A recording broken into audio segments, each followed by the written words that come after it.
puisque nous parlons de démocratie et de démocratie participative, à vous de jouer.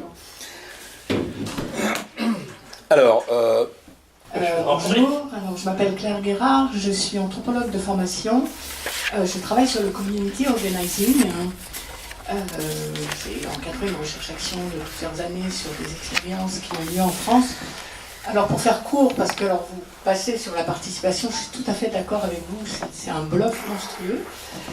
Mais il y a quand même d'autres choses qui existent et qui sont réellement de la construction. Alors on va aller dans les caricatures pour aller vite. Où vous placez l'expérience qui se passe à Notre-Dame-des-Landes, qui est une réelle co-construction de quelque chose d'alternatif, très politique, qui ne rentre pas dans l'institution. La preuve, c'est qu'il y a les CRS qui débarquent là-dessus. Donc, vraiment, après, on ira peut-être plus loin, mais moi, j'aimerais bien savoir comment vous positionnez par rapport à ça, parce que je m'attendais à voir dans le débat ce réel côté politique et co-constructif et d'une réelle démocratie en construction.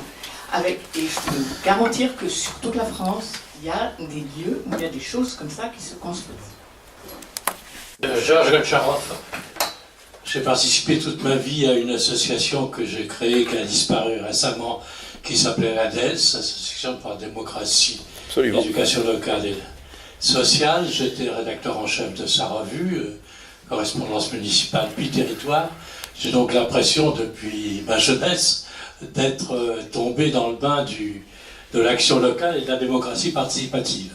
Et j'ai également contribué à créer, dès 1965, le mouvement des pays et du développement local, et je suis encore administrateur de l'UNADEL. Et ici et là, j'ai toute ma vie travaillé sur les problèmes de démocratie locale, participative, à travers des cours universitaires ou à Sciences Po, ou à travers du conseil. J'ai été membre pendant 6 ans à la demande de l'ANOE, de l'Observatoire de la démocratie participative à Paris.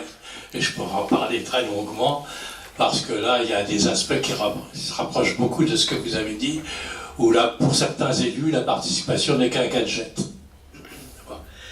Mais je voudrais insister sur 2 aspects ou 3 rapidement. Un, je suis entièrement d'accord sur l'importance de corréler la participation et l'éducation populaire.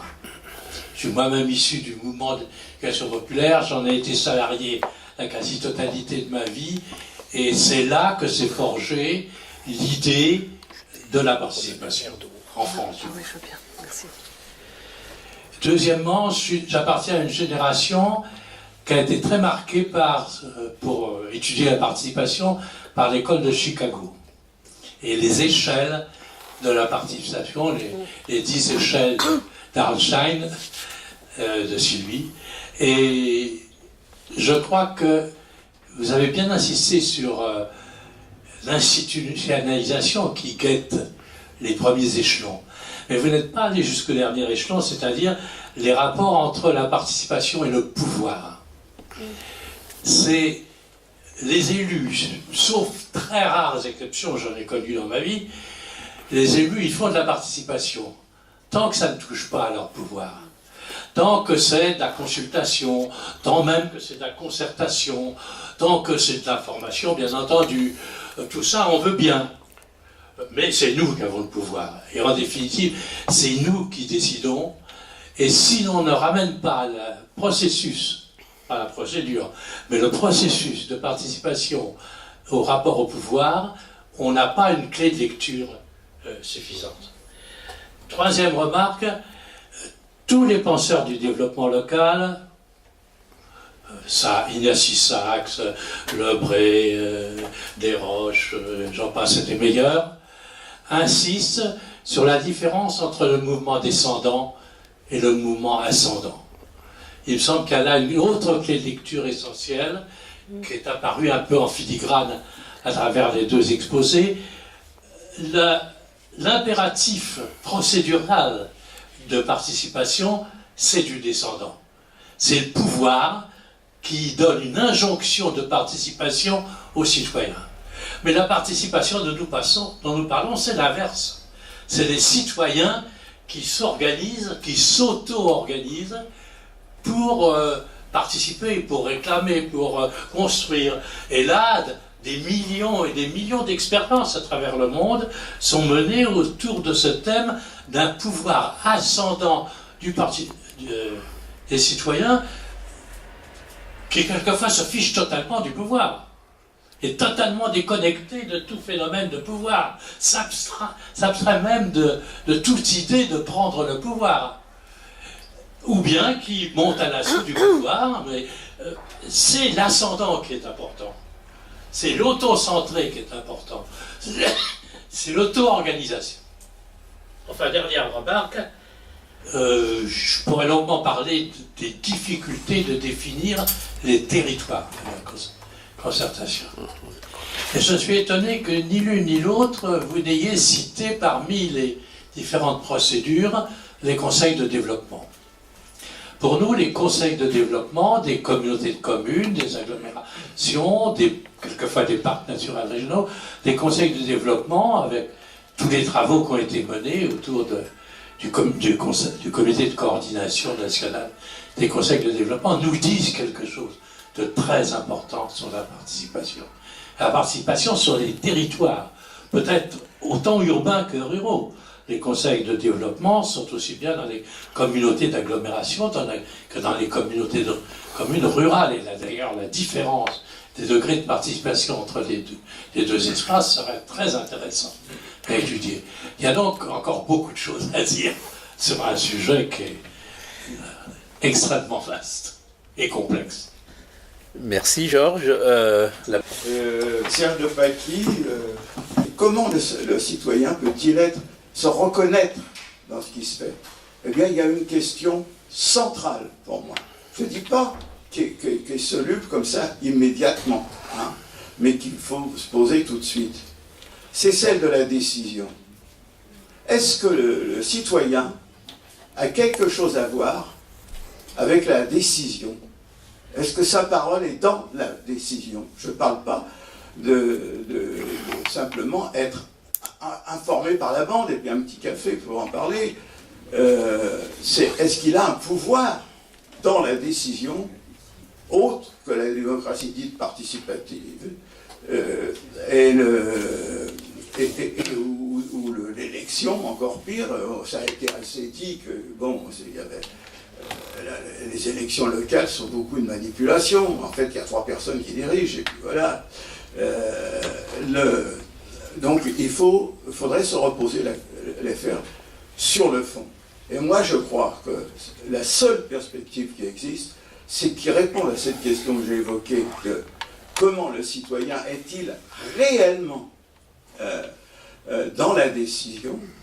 Eh bien, c'est ce qu'il faut. Quelque partie, d'ailleurs, ça avait été fait par certains intellectuels allemands il y a plus longtemps.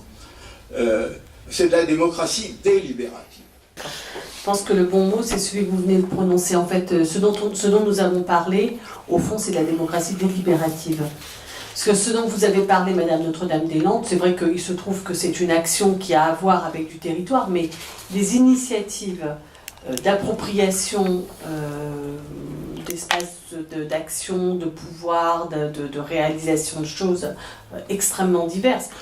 Tout à l'heure, il a été dit que je m'occupais de regard. Au fond, on a pris un bout d'espace dans l'espace médiatique et on a fait notre Notre-Dame-des-Landes à nous.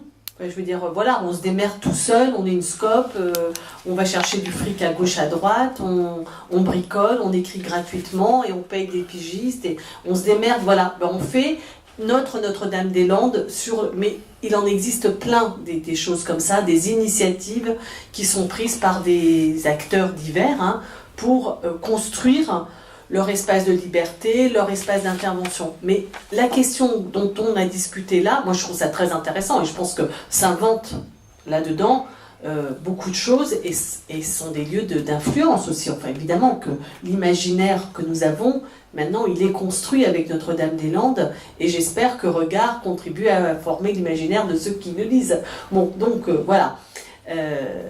Mais la question qui a été posée par Serge de Paky, c'est en effet la question de la participation à la décision. En fait, c'est ça le bon terme. Je trouve que c'est... Voilà, ce que je voulais juste dire, c'était que c'est cette question-là que nous avons à discuter, sachant qu'on est devant cette vraiment grande difficulté de fonctionnement de la démocratie, parce que la démocratie élective directement a perdu en légitimité, que de toute façon, elle n'a jamais été que élective. On a parlé tout à l'heure des contre-pouvoirs et des autres pouvoirs, enfin comment ça s'appelle, mince. Enfin, le pouvoir du Parlement, le pouvoir de la presse, il y a toujours eu le fonctionnement démocratique, il a toujours été complexe et il y a un ensemble de... Et que c'est cet ensemble-là, c'est tout cet écosystème qui est en difficulté, en fait. C'est ça que je crois. C'est que c'est la totalité de tout ça qui... Les syndicats et les partis sont en grande difficulté. La presse est en vraie recomposition pour le pire et pour le meilleur. Le pire étant, on voit bien les phénomènes de concentration, les phénomènes d'oligarchie qui se produisent. Et en même temps, par contre, il y a des vraies évolutions avec des espaces nouveaux, à la fois d'écriture et de lecture, hein, avec Internet. On voit bien que les élections sont en perte de légitimité par le fait de l'abstention, mais même pas seulement le fait de l'abstention. Parce que finalement, Macron, il n'y a pas si peu de gens qui ont voté, bien sûr qu'on peut dire ça, mais ce qui est aussi vrai, c'est que sa légitimité politique profonde, elle n'est pas installée parce que les gens n'ont pas voté en faveur de son projet. C'est ça, surtout, qui fait sa fragilité de légitimité. Et que les discours sont tellement creux et les alternatives politiques sont tellement peu présentes et peu lisibles que c'est ça qui fragilise profondément les élections, à mon avis. Hein. Donc voilà, ce que je voulais dire, c'était ça, et que voilà, j'étais d'accord avec ce que vous avez dit globalement. Je pense que les pirouettes cacahuètes, ça ne fera vraiment pas l'affaire, ni à l'échelon municipal, ni à l'échelon national. Il faudra bien se remettre à dire des choses. Enfin, il faut parler, il faut qu'il y ait de l'énoncé politique, et que c'est premièrement ça qui est à reconstruire. Oser aller à la confrontation d'idées, qui ne veut pas dire la lutte à mort, hein, c'est pas forcément, voilà. Et puis penser la totalité du champ démocratique, c'est-à-dire tous ces niveaux dont on a parlé, et l'élargissement. Alors aussi, le dernier point que je veux dire, c'est ce qui me trouble beaucoup, là, en ce moment, je vis un truc très compliqué dans un quartier. Je vous raconte ça en 1 minute, puisqu'on finalement on a un peu de temps, on n'est pas si nombreux, puis vous n'êtes pas si nombreux de leur parler. On est dans un quartier, je travaille dans un quartier un an rue, à l'île Saint-Denis, et il y a un espèce de projet, voilà, qui a mis presque 1 an à s'élaborer avec des habitants, ceux qui ont bien voulu participer. Pas très nombreux, il faut bien le reconnaître. Et dans ce projet, à un moment donné, on réorganise complètement le système de circulation, on refait les espaces publics d'une autre manière, et ça a conduit à faire la proposition d'une démolition d'un moitié de bâtiment de 20 logements, qui permet de complètement réorganiser le quartier. Et vendredi soir, pendant le pont de la Pentecôte, ils m'ont demandé de venir les voir, ils étaient tous présents, les 20 habitants, et ils se sont vraiment mis vent debout contre la démolition de leurs 20 logements. Et je suis totalement perplexe devant cette situation, parce qu'à la fois, je ne peux pas ne pas me dire qu'ils ont raison, ils expriment leur point de vue, et ils sont forts de leur organisation et du poids le point de vue qu'ils vont porter, et en même temps, ils vont peser beaucoup plus que la totalité du quartier. Et en même temps, on ne sait pas comment faire s'exprimer les autres. Enfin, je veux dire, moi, je me sens vraiment démunie devant cette situation. C'est-à-dire, ceux qui se mobilisent, alors, comme dirait, c'est qui avait dit « j'entends ceux qui manifestent et j'entends ceux qui manifestent pas ». Donc, vendredi, j'entendais ceux qui gueulaient contre ma proposition, mais j'entendais pas beaucoup ceux qui trouvaient qu'elle avait son sens. Et alors que moi, je crois qu'elle a son sens et qu'elle avait été élaborée aussi sur du temps relativement long et avec des gens différents. Pas que les habitants de ce bâtiment dont je propose de démolir 20 logements. Évidemment, ils ne vont pas être démolis, eux, dans le bâtiment, donc ils seraient relogés. Et Eh ben, en tout cas, voilà.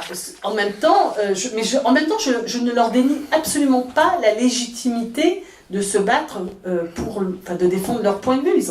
Je comprends parfaitement. Puis d'ailleurs, je me dis, quand on est capable de se réunir 20 sur 20, ça veut peut-être dire que je fais une connerie quand je me dis quelque chose qui est con. Hein. Non, mais je peux envisager d'avoir tort. Mais néanmoins, ce que je veux dire par là, c'est que même dans ces enjeux locaux, on voit bien toutes ces difficultés entre l'intérêt général, qui décide, la politique. Est-ce que c'est le maire? Le maire lui-même, il est extrêmement dans le doute, finalement. Lui, il est assez convaincu que la proposition que je faisais, c'est la proposition la plus ambitieuse pour le quartier. Puis en même temps, il ne va pas donner tort à ses 20 habitants. Donc voilà, je trouve que on est dans du concret, dans lequel on voit bien les différences de mobilisation, de légitimité, les différents lieux où ça se noue. En tout cas, ça ne peut pas être pris comme une question marginale et facile, quoi. C'est pas... voilà. On verra un référendum. Peut-être. Non, mais moi, je suis plutôt d'accord avec ça. C'est qu'il faut essayer de faire en sorte d'élargir le cercle des participants. Évidemment. Et en même temps, en même temps. Aussi pourquoi c'est 20 personnes. Bien sûr. Voilà. Ce que j'allais vous dire, c'est qu'en même temps, j'ai pas envie de me dire que les. Voilà.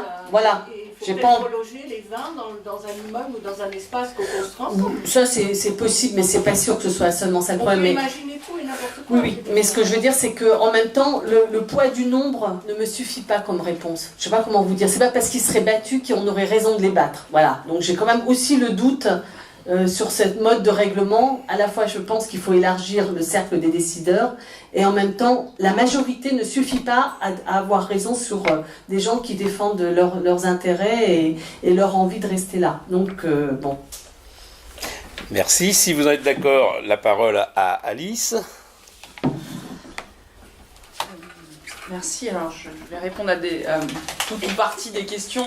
Je vais essayer d'y répondre de manière croisée, alors, en rebondissant en même temps sur la présentation de tout à l'heure, s'il y a des choses qui m'ont fait réagir. Je partage des points de vue sur le diagnostic global là-dessus. C'est juste que c'est pas mon propos.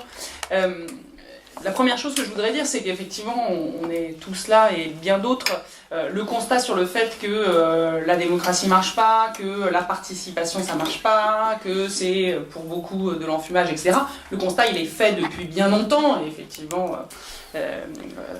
Territoire a participé pendant longtemps à faire ces commentaires-là. Donc, et en même temps, le diagnostic il est fait, mais il y a toujours plus de participation. C'est-à-dire que la première chose que je voudrais soulever, c'est que la participation telle qu'elle s'institutionnalise, effectivement on pourrait parler de participation publique si on veut justement distinguer, je dirais, elle se nourrit de la critique.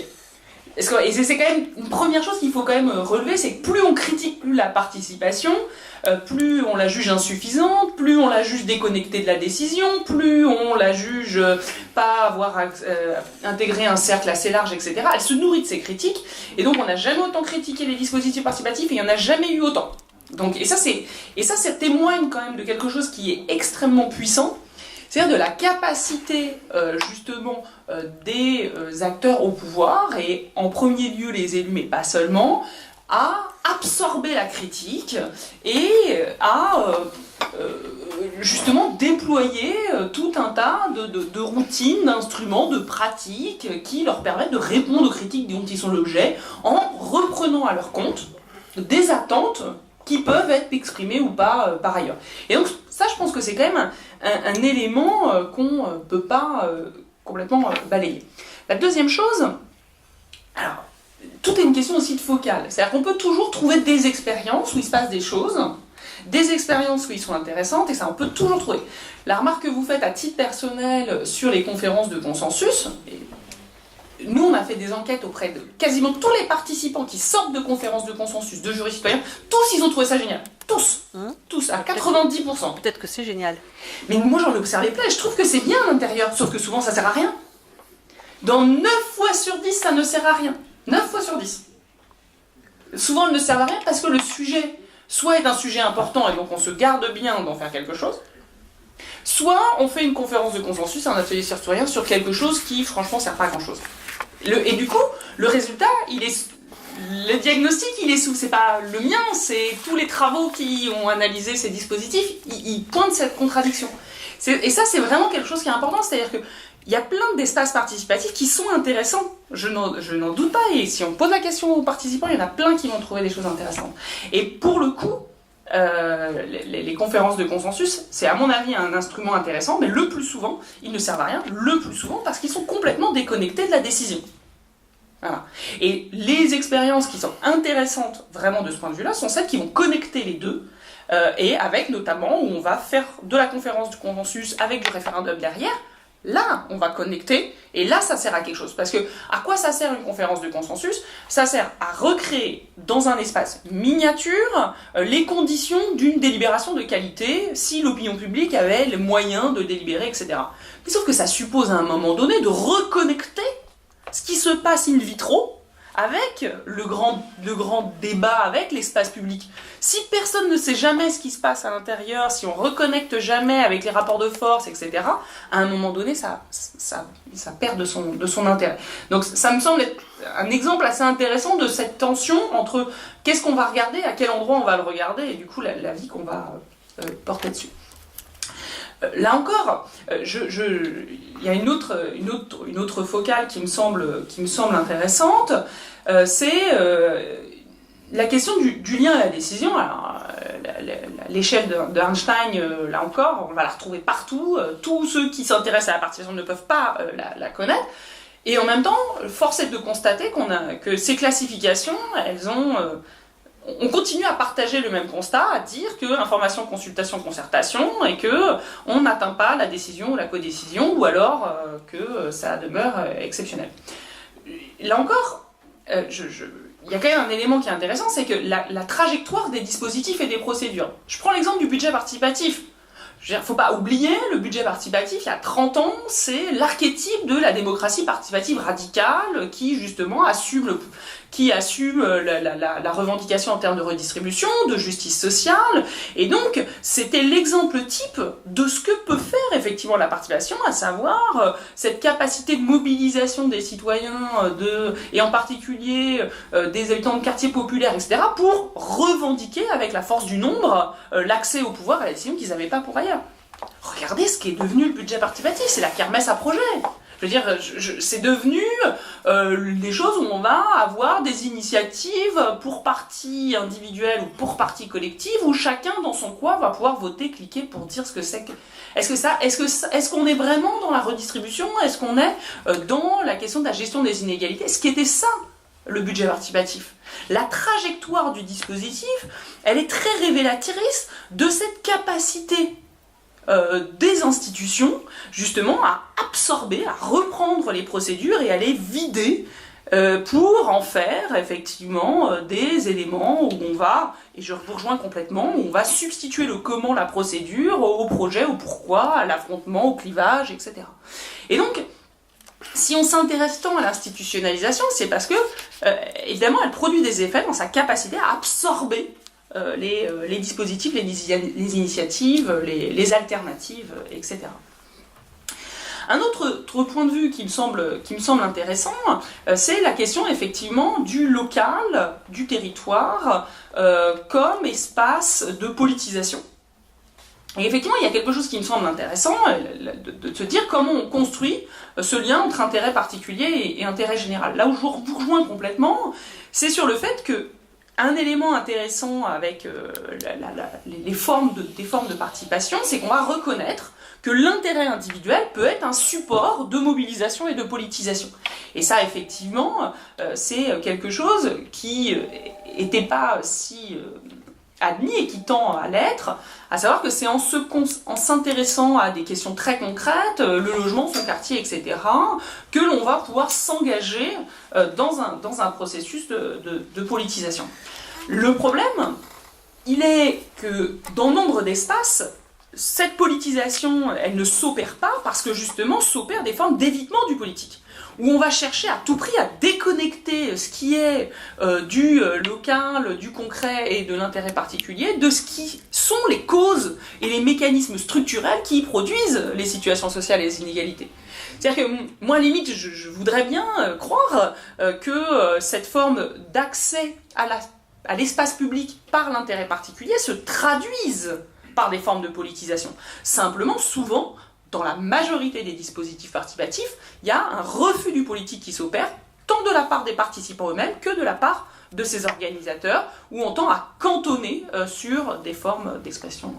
Je ne sais pas si elles sont apolitiques, mais en tout cas, elles vont être dépolitisées, en tout cas déconnectées des questions globales. Ce lien intérêt particulier, intérêt général, m'amène à effectivement la question des ZAD et du community organizing. Alors, moi, je ne suis pas spécialiste de ces formes radicales de participation. J'observe néanmoins 3 choses. La première, c'est qu'on a assisté à un retour de ces formes radicales, justement au cours des toutes petites dernières décennies en France. C'est-à-dire que vraiment à un moment où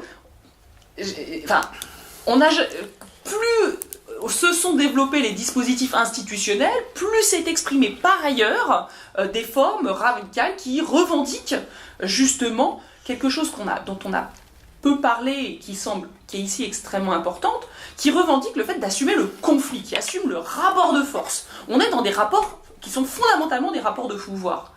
Et c'est là où le point commun des ZAD et du community organizing, qui sont très différents par ailleurs, c'est ça, c'est cette idée selon laquelle si on n'assume pas le conflit, si on n'assume pas le rapport de force, il ne faut pas se faire d'illusions sur ce que va produire le consensus des bonnes volontés. Cette conception-là, force est de constater qu'en France, alors, elle a du mal à prendre, elle a du mal à être légitimée, aussi parce que si on écoute les acteurs, il y a toujours cette idée que non, c'est toujours préférable d'opter pour la concertation, c'est toujours préférable d'opter pour la collaboration, et donc il y a toujours une forme de méfiance vis-à-vis du conflit, et ça c'est quand même là encore quelque chose à prendre en compte. Il n'empêche que... Surtout le rapport à la violence. Pas seulement, parce que dans le community organizing, il n'y a pas de rapport à la violence. Le community organizing, c'est cette volonté d'assumer le rapport de force et de dire quand je ne suis pas d'accord, je le dis et je me mobilise et j'assume l'opposition. Pas forcément une opposition violente du reste. Effectivement, il peut y avoir une forme de radicalisation qui va jusqu'à assumer la violence, mais je dirais que la méfiance, la réserve, elle s'opère avant même le recours à la violence. Ont en commun également le community organizing et les ZAD, et là encore je trouve ça intéressant, c'est justement sur le fait que c'est bien l'intérêt particulier, c'est quelque chose qui met en mouvement, qui amène à la participation, qui amène à investir l'espace public. Mais dans 2 formes assez différentes de ce que j'en vois, qui me semblent intéressantes pour la discussion. Dans le community organizing, ce qui est le point de départ, c'est justement le problème. Ce qui est le point de départ, c'est quelque chose qui fait mal, quelque chose qui pose problème, quelque chose vis-à-vis duquel on va se mobiliser et protester. Dans la ZAD, il peut y avoir une opposition au projet, mais c'est pas seulement l'opposition au projet. La ZAD, elle se rapproche par bien des côtés de formes de participation, alors qu'on peut qualifier d'infra-politique, c'est-à-dire de formes de participation qui sont plus justement dans des formes d'évitement, de contournement de la politique institutionnelle. On va chercher à faire ensemble, en assumant le fait que c'est à côté, c'est autre chose, et en revendiquant justement une certaine forme d'entre-soi. Mais à chaque fois, c'est cet intérêt général qui amène, cet intérêt particulier qui amène à co-construire une forme d'intérêt général. C'est pourquoi, du même coup, si on doit choisir entre... la question n'est pas de choisir, mais si on doit penser la question de qu'est-ce que peut être une alternative participative, moi je veux bien rejoindre le fait qu'il y a une opposition top-down et bottom-up. Je la nie pas, simplement le phénomène, ce qu'on observe quand même sur le temps long, c'est la capacité qu'a eu l'institution à absorber des initiatives qui étaient bottom-up au départ. Je veux dire, on n'est pas sur quelque chose qui est complètement dissocié et hermétique. Toutes les initiatives institutionnelles aujourd'hui, ce sont des initiatives bottom-up d'hier. Et donc, cette capacité à reprendre à son profit ce qui était sa critique est un élément caractéristique. Et du coup, je m'interroge, et je n'ai pas la réponse, sur le fait que des initiatives bottom-up qui, justement, assument la question du pouvoir plus que la question de la décision, qui me semble une question institutionnelle, si elles ne sont pas condamnées à rester à côté justement, et donc dans le conflit permanent pour continuer à exister. Mais j'ai pas la réponse là-dessus, c'est l'interrogation que j'ai à regarder ces formes plus radicales de participation. Je redonne la parole, oui. Bonsoir, alors je m'appelle Hervé Thomas, je suis sociologue et enseignant dans une école d'architecture. Ça fait beaucoup de défauts tout ça. Ma question, beaucoup de qualités. Donc ma question c'était en écoutant ce qui a été dit, est-ce qu'on ne pourrait pas faire un parallèle par rapport à ce que vous venez de dire, madame, la capacité du pouvoir ou des institutions à absorber des formes alternatives de contestation entre le pouvoir en général, dont a parlé monsieur, et puis le capitalisme qui est ce qu'on appelle le capitalisme cognitif. Le capitalisme cognitif s'est nourri de tous ceux qui l'ont attaqué. Et finalement, c'est encore pour l'instant le capitalisme qui détient un pouvoir économique, et le pouvoir, disons, institutionnel, pour ne pas dire politique, fait un peu, d'après ce que vous dites, la même chose. Il se nourrit de formes de contestation en disant on vous fait participer, vous avez dit le terme, on les enfume et on garde le pouvoir. Enfin, vous avez aussi parlé, vous avez utilisé un synonyme, disons, sur l'enfumage et l'écran de fumée. Est-ce qu'on ne pourrait pas faire finalement structurellement entre ces deux types de pouvoirs, l'un strictement politique et l'autre purement économique, le capitalisme, le même type de fonctionnement finalement? C'est garder le pouvoir quoi qu'il arrive. Bon, moi je m'appelle Bruno Bessières, professionnellement je suis chargé de mission dans un département sur les questions du Grand Paris, de la région et des réformes territoriales. Je suis aussi chargé de cours en institution politique et administrative dans une université. La première chose, c'est que je pense que on ne peut pas penser la démocratie d'abord par rapport aux institutions. Il n'y a pas de démocratie sans pouvoir des citoyens. Et donc, à partir de là, je pense que la véritable démocratie, elle ne peut être qu'autogestionnaire. Voilà. Alors, ça pose de multiples questions sur l'information, la capacité de réflexion autonome et collective, la capacité de coélaboration, le pouvoir de décision, mais aussi d'initiative. Ne pas être systématiquement à la remorque des initiatives des autres, qui vont pas forcément être les bonnes. Parmi mes expériences, dans un immeuble à HLM, on avait, je prétendrai pas que ni la direction de l'office, ni la municipalité dont dépendait cet office était de mauvaise volonté, mais le problème, c'est que tous décidaient sans les habitants. Mais jusqu'à l'absurde. Et les gens étaient extrêmement mécontents. On a créé une association de locataires. On a nous-mêmes été voir tous les habitants de l'immeuble. Il y avait entre 40 et 50 foyers. On les a interrogés sur tout, voilà, leurs problèmes, ce qu'ils voulaient, etc. On a tout rassemblé, on a fait des réunions où on a restitué un peu tout ce travail, où on a demandé aux habitants de prioriser ce qu'ils voulaient, voilà. Où on a réfléchi à la manière de répondre à leurs attentes, et y compris aux aspects financiers, etc. Et on est allé vers l'office d'HLM avec tout ça. Et à partir de ce moment-là, l'office d'HLM n'a plus rien fait qu'en fonction des priorités des habitants, y compris on leur a proposé des solutions qui étaient plus efficaces et plus économiques que ce qu'ils faisaient.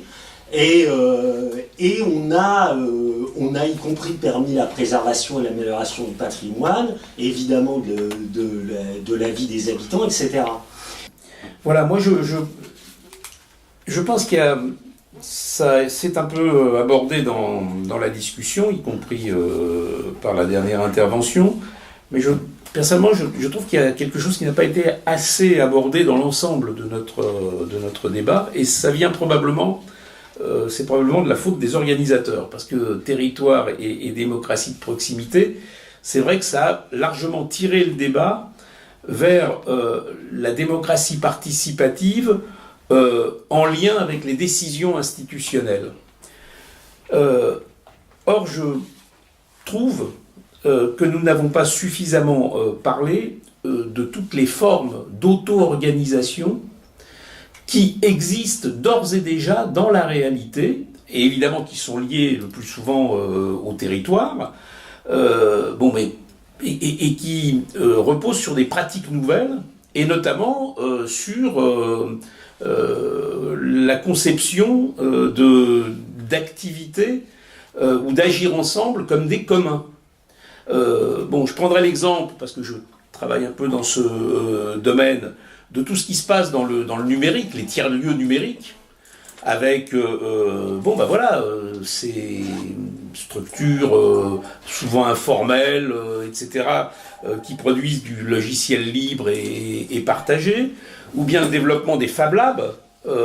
Ça commence maintenant à devenir très significatif sur les territoires, et c'est vraiment auto-organisé, sans parler de la multiplication de structures de type coopératif, des AMAP, etc., etc. Alors, je ne suis pas du tout en train de dire que la transformation sociale se limite à ça, hein. Il y a l'ensemble des autres dimensions, mais ça en fait complètement partie. Et je trouve que ça, c'est des phénomènes qui montent, qui sont des phénomènes en plein développement. Donc je pense que c'est aussi une des dimensions du débat, et que lorsqu'on parle de démocratie participative, c'est aussi la démocratie d'intervention directe, la démocratie où les participants, les citoyens concernés, sont pleinement partie prenante dans la décision, et dans des décisions qui débouchent d'ores et déjà sur des projets extrêmement concrets.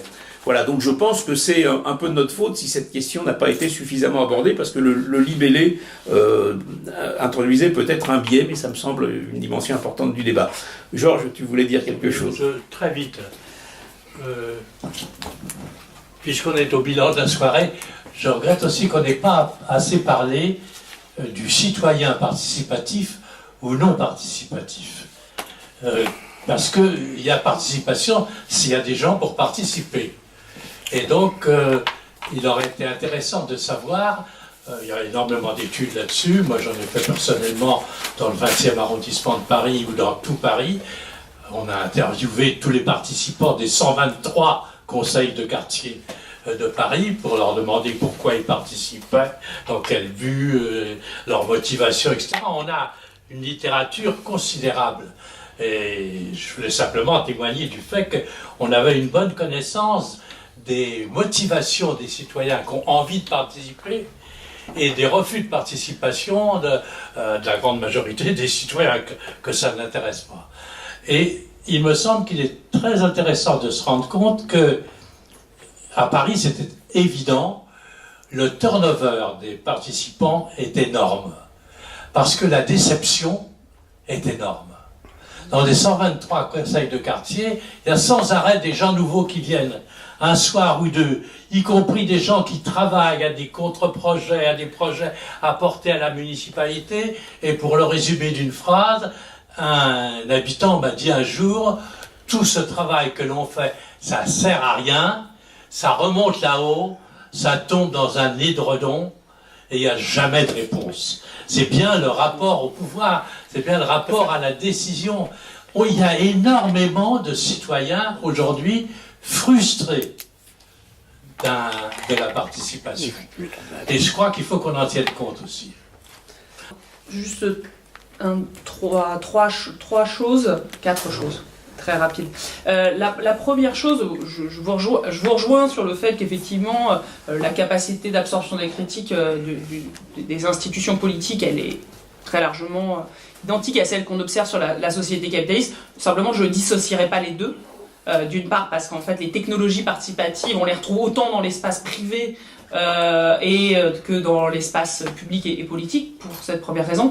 Et la deuxième raison pour laquelle je les dissocierai pas, c'est que justement, il y a de plus en plus, alors ça peut paraître anecdotique, mais à mon avis ça ne l'est pas, de dispositifs participatifs qui font de la concurrence entre individus un moteur de la participation.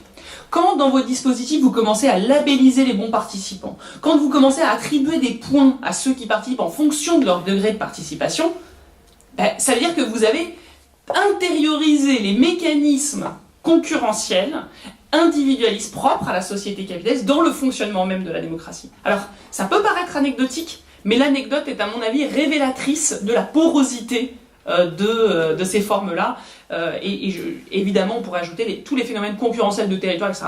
Donc, la deuxième chose, c'est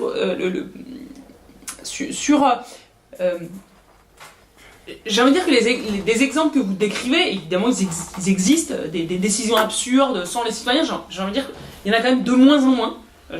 C'est de moins en moins.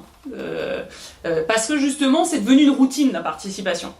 Dans les offices HLM, c'est devenu une routine. C'est-à-dire que je dis pas qu'il en reste pas.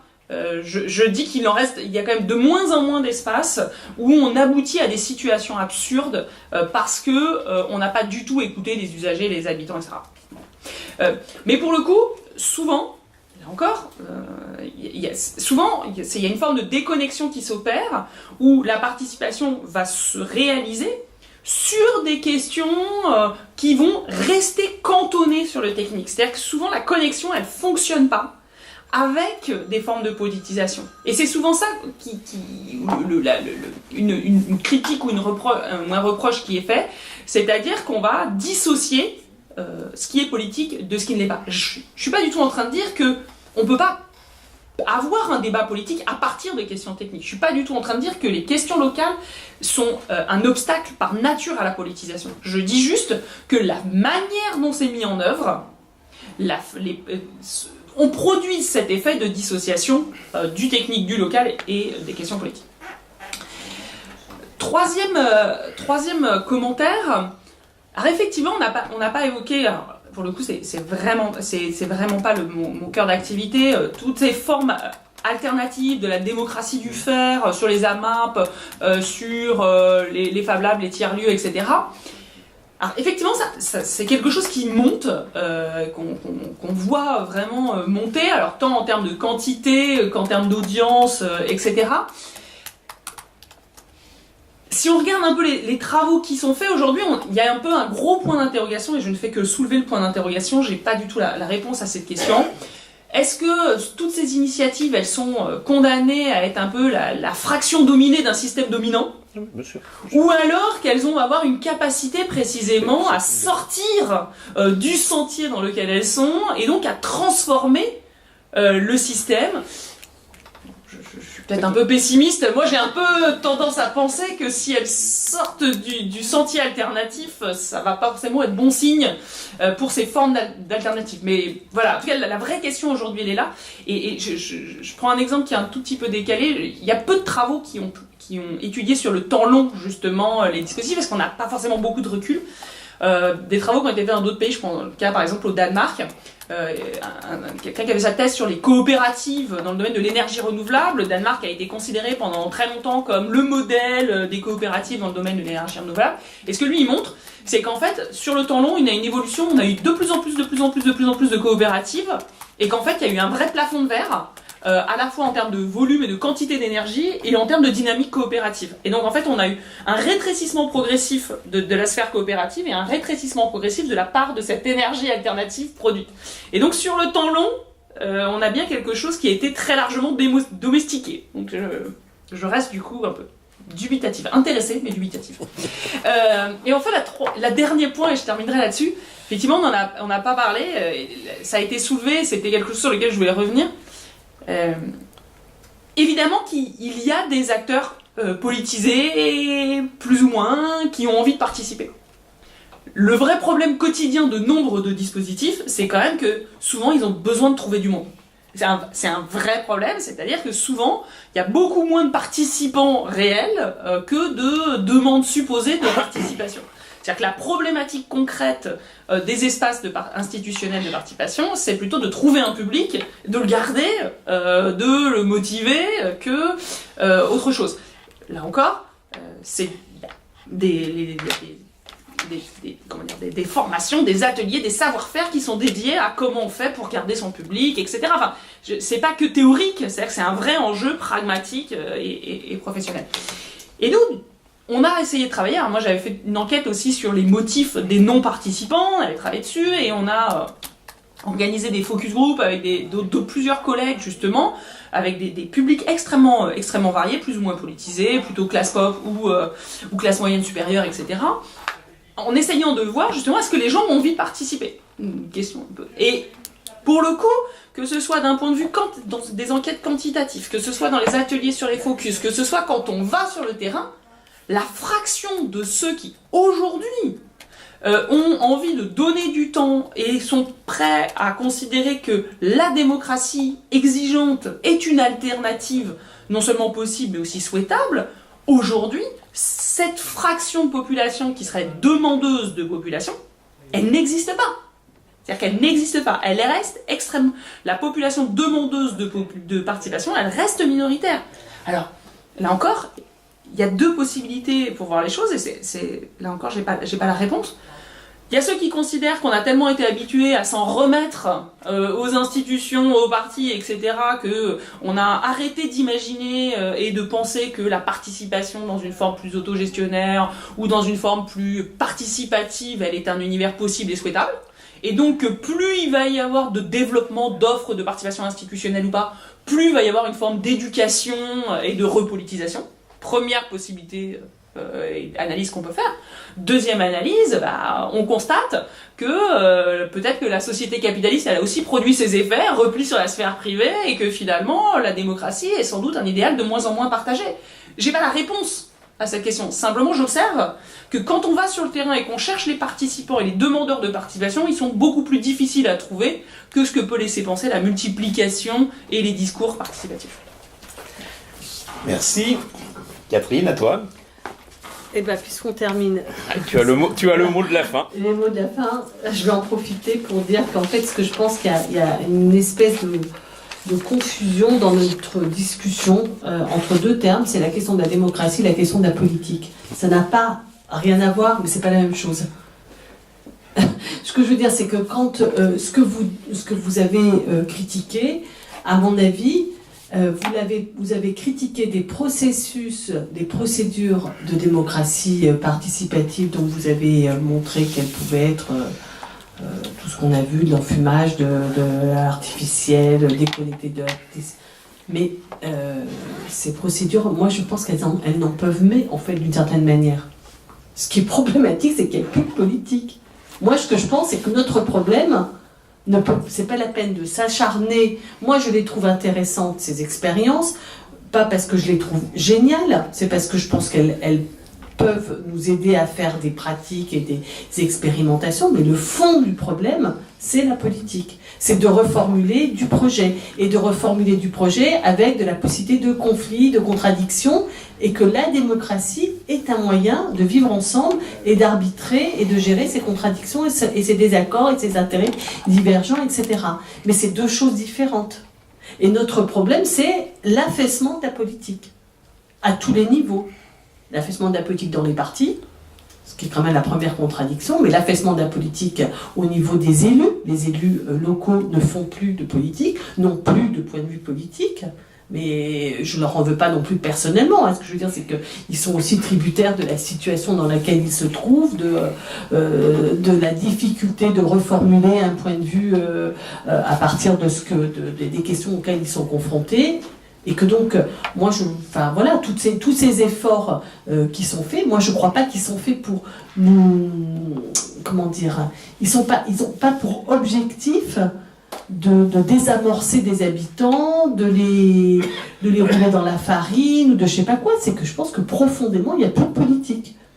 Et moi, je crois que dans et le territoire et la démocratie participative et toutes ces expériences, il y a des choses qui peuvent nous aider à retrouver des objets politiques, des manières de faire de la politique qui soient renouvelées. Voilà.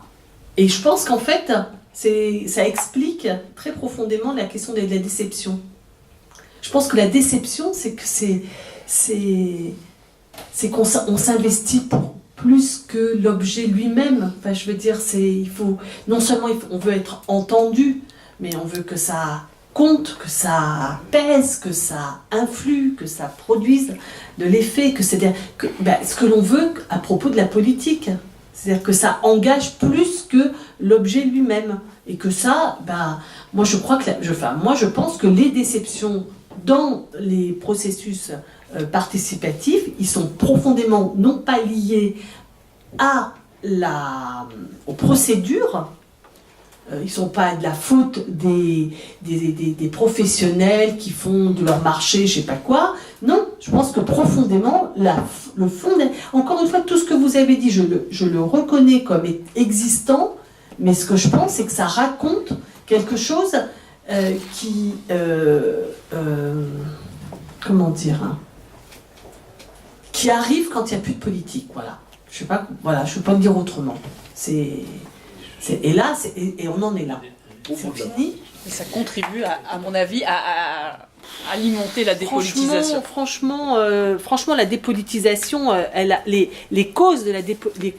Moi, je crois que les causes de la dépolitisation, de l'affaissement de la politique, elles sont ultra profondes. Et vraiment, et c'est pas à cause des procédures de conseil participatif et tout ça. Enfin, l'affaissement du mouvement ouvrier, de la gauche, du projet d'égalité tel qu'on l'avait imaginé pendant un siècle et demi, pardon, mais franchement, c'est bien au-delà. Et si Madame Hidalgo, elle est dans les choux, pas parce qu'elle fait des conseils citoyens où il y a un mec qui a son projet, là, il y a un mec qui a dit qu'il voulait démolir Montmartre. Bien. Écoutez, voilà, on n'a pas été suffisamment nombreux à notre goût, mais je trouve qu'on a compensé ce handicap par la qualité des interventions et la qualité de notre débat. Je veux remercier Alice Mazot et Catherine Tricot pour ce qu'elles nous ont dit et pour ce qu'elles vous ont répondu dans le dialogue qui s'est instauré. Puis je voulais vous remercier toutes et tous pour votre participation.